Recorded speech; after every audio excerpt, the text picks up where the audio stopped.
ദിയാകൃഷ്ണയുടെ സ്ഥാപനത്തിലെ തട്ടിപ്പുമായി ബന്ധപ്പെട്ട് കൂടുതൽ വിവരങ്ങൾ പുറത്തു വന്നുകൊണ്ടിരിക്കുകയാണ്. സംഭവം എല്ലാവർക്കും അറിയാലോ. ദിയാകൃഷ്ണയുടെ സ്ഥാപനത്തിൽ നിന്ന് 69 ലക്ഷം രൂപയാണ് 3 ജീവനക്കാരും ചേർന്ന് മോഷ്ടിച്ചിരിക്കുന്നത്. ജീവനക്കാരി എന്നല്ല അവരെ പറയേണ്ടത്, പെരുങ്കള്ളികൾ എന്ന് വേണം പറയാൻ. അപ്പം അതുമായി ബന്ധപ്പെട്ട് പോലീസ് അവരുടെ അക്കൗണ്ട് പരിശോധിച്ചപ്പോഴാണ് മനസ്സിലായത് 66 ലക്ഷം രൂപയാണ് ഇവരുടെ അക്കൗണ്ടിലേക്ക് ട്രാൻസാക്ഷൻ ആയിരിക്കുന്നത്. ഇവർ അപ്പം തന്നെ ആ പൈസ വേറെ അക്കൗണ്ടിലേക്ക് മാറ്റിയിട്ടുണ്ടായിരുന്നു. കാരണം അവർക്കറിയാം ഇത് എന്തെങ്കിലും ഒരിക്കൽ ഇത് പിടിക്കപ്പെടുമെന്ന്. 3 പേരും പഠിച്ച കള്ളികൾ തന്നെയാണ്. ഇവർ ജീവിതത്തിൽ 10 മാസം കൊണ്ടുണ്ടാക്കിയ അച്ചീവ്മെൻ്റ് എടുത്ത് പറയേണ്ടത് തന്നെയാണ്. ഈ 3 പേരും 10 മാസം കൊണ്ട് ഭയങ്കര ആർഭാട ജീവിതമാണ് നയിച്ചത്. ഒരാളുടെ വീട്ടിൽ ഒരുപാട് കടങ്ങളൊക്കെ ഉണ്ടായിരുന്നു. ആ കടങ്ങളൊക്കെ വീട്ടി. ഒരാൾക്ക് ഒരുപാട് ബാങ്കിൽ സ്വർണം പണയം വെച്ചിട്ടുണ്ടായിരുന്നു, അതൊക്കെ എടുത്തു.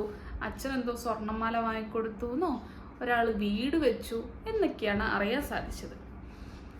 അതിൽ കൃഷ്ണകുമാർ പറയുന്നുണ്ട്, സ്വന്തം മോള് താമസിക്കുന്നത് വാടക വീട്ടിലാണ് പോലും. ഷോപ്പിൻ്റെ മുതലാളി താമസിക്കുന്ന വാടക വീട്ടിലും ബാക്കിയുള്ള ജീവനക്കാരൊക്കെ സ്വന്തം വീട്ടിലുമാണ് താമസിക്കുന്നത്. എന്തായാലും അവസ്ഥ. ഒരാളുടെ അയൽവാസിയുടെ വോയിസ് ക്ലിപ്പ് ഇപ്പോൾ ഒന്ന് പുറത്ത് വന്നിട്ടുണ്ട്, അതൊന്ന് നമുക്ക് കേൾക്കാം. കുട്ടിയില്ലേ, ഇവർക്ക് ഒരു 10 ലക്ഷം രൂപയോളം കടം ഉണ്ടായിരുന്നു. പക്ഷെ ആ കടമൊക്കെ തീർത്തിട്ടുമുണ്ട്. പിന്നെ കുറെ സ്വർണം ബാങ്കിലുണ്ടായിരുന്നു, ആ സ്വർണങ്ങളൊക്കെ ഇവരെടുത്തു.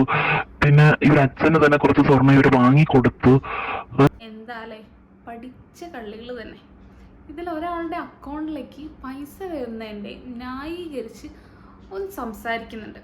അതിൻ്റെ വീഡിയോ നമുക്ക് കാണാം.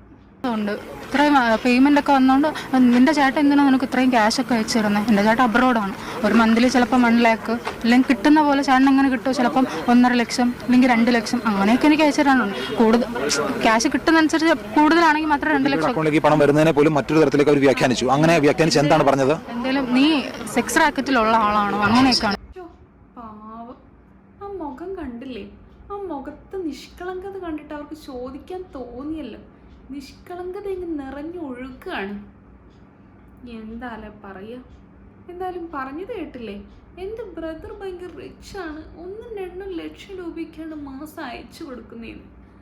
അങ്ങനെ അയച്ചു കൊടുക്കാൻ ഒരാളൊക്കെ ഉണ്ടെങ്കിൽ എന്തിനാ മോളെ ഇങ്ങനെ പണിക്ക് പോകുന്നത്? സെയിൽസ് ഗേളായിട്ട് വീട്ടിലിരുന്നാൽ പോരെ? എനിക്കൊക്കെ അങ്ങനെ ആരെങ്കിലും അയച്ചു തരാണ്ടായിരുന്നെങ്കിൽ ഞാൻ പണിക്കൊന്നും പോയില്ലായിരുന്നു, വീട്ടിൽ ചുമ്മാ ഇരുന്നേനെ. ഈ പറയുമ്പം ആൾക്കാർ വിശ്വസിക്കുന്ന രീതിയിലുള്ള എന്തെങ്കിലും കള്ളമൊക്കെ പറയണ്ടേ മോളെ? എന്തായാലും ഇവള് പറഞ്ഞതിനെതിരെ ന്യായീകരിച്ച് അവളെ അയൽവാസി പറയുന്ന ഒരു വീഡിയോ നമുക്ക് കാണാം. വേറൊരു കുട്ടി പറഞ്ഞില്ലേ ഗൾഫിലാണ് അവരെ ചേട്ടനെന്ന്.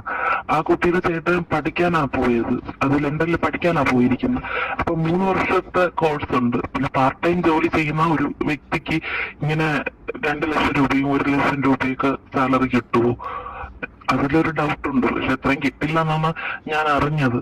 പക്ഷേ ഈ നന്നായിട്ട് ഇവര് ഈ കടയിൽ നിന്ന് തന്നെ ഒത്തിരി പൈസ എടുത്തിട്ടുണ്ട്. ഇല്ലാന്നുണ്ടെങ്കിൽ സാധാരണക്കാർക്ക് 1 വർഷം കൊണ്ട് ഇത്ര കടങ്ങളും തീർക്കാൻ പറ്റി, ഇത്ര സ്വർണങ്ങളൊക്കെ തിരിച്ച് എടുക്കാൻ പറ്റുന്നത് വല്ലാത്തൊരു സംശയമുള്ള കാര്യമാണ്. ഒരു കുട്ടിയുടെ ചേട്ടൻ ലണ്ടനിലാണെന്ന് പറഞ്ഞില്ലേ, അവര് ഒരു വീട് വയ്ക്കുന്നെന്നാ പറഞ്ഞത്. അപ്പൊ ആ വീട്ടിലെ പണിയൊക്കെ തീർന്നെന്നാ ഞാൻ കേട്ടില്ലേ? അവളെ ബ്രദർ അവിടെ പുറത്ത് പഠിക്കുകയാണ്. അതിൻ്റെ കൂടെ ബ്രദർ എന്തോ പാർട്ട് ടൈം ജോബും കൂടി ചെയ്യുന്നുണ്ട്. എന്നിട്ട് പറഞ്ഞത് എന്താ, 1-2 ലക്ഷം രൂപയാണ് ബ്രദർ അയച്ചു കൊടുക്കുന്നത് എന്ന്. അപ്പോൾ ഇതിൽ നിന്ന് നമുക്ക് മനസ്സിലാക്കാം, വീട്ടുകാരും കൂടി അറിഞ്ഞിട്ടാണ് ഇമ്മാതിരി ചെറ്റ പരിപാടികളൊക്കെ ഇവർ കാണിച്ചത്. അല്ലായിരുന്നെങ്കിൽ ഇത്രയും പൈസ ആ ഒരു വീട്ടിൽ കൊണ്ടുപോയി ചിലവഴിക്കില്ലായിരുന്നല്ലോ. അപ്പം അതിൽ നിന്ന് തന്നെ നമുക്ക് മനസ്സിലാക്കാം എല്ലാം വീട്ടുകാർ അറിഞ്ഞിട്ടാണ് എന്ന്. ഇതിൻ്റെ കൂടെ തന്നെ അശ്വിനെതിരെയും ഒരു എലിഗേഷൻ വന്നിട്ടുണ്ടായിരുന്നു. അതിൻ്റെ വീഡിയോയും കൂടി നമുക്കൊന്ന് കാണാം.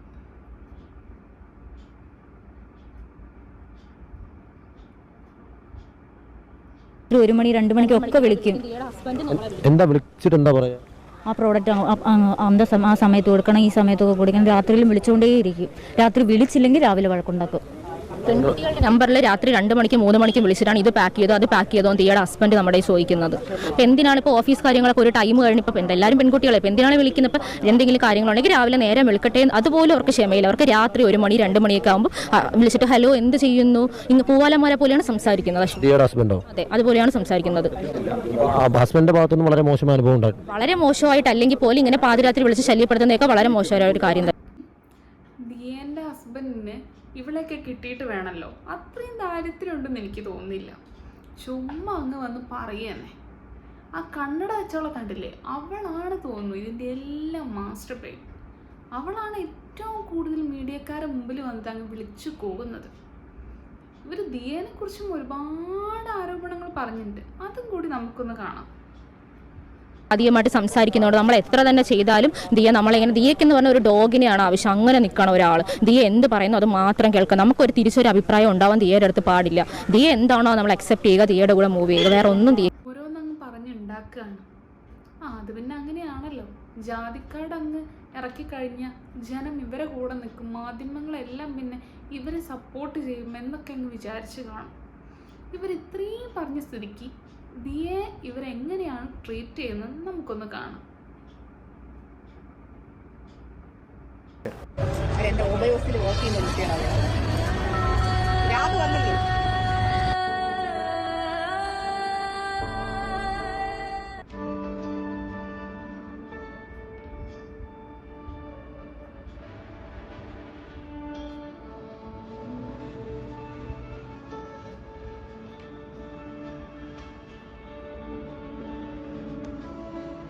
കണ്ടില്ലേ, ദിയേൻ്റെ വളകാപ്പ് ചടങ്ങിൻ്റെ വീഡിയോ ആണ്. ഈ വളകാപ്പ് ചടങ്ങ് എന്നൊക്കെ പറഞ്ഞാൽ അത്രയും ക്ലോസ് ആയവർ മാത്രമായിരിക്കും വിളിക്കണ്ടാവുള്ളൂ. എന്നിട്ടും എന്ത് കാര്യമായിട്ടാണ് ദിയ അവരെ ട്രീറ്റ് ചെയ്തത്. എന്നിട്ട് ആ ദിയേനെ പറ്റിയാണ് ഇത്രയും മോശമായിട്ട് പറഞ്ഞിരിക്കുന്നത്. എന്തായാലും കഷ്ടം തന്നെ മക്കളെ, സമ്മതിച്ചിരിക്കും നിങ്ങളെയൊക്കെ.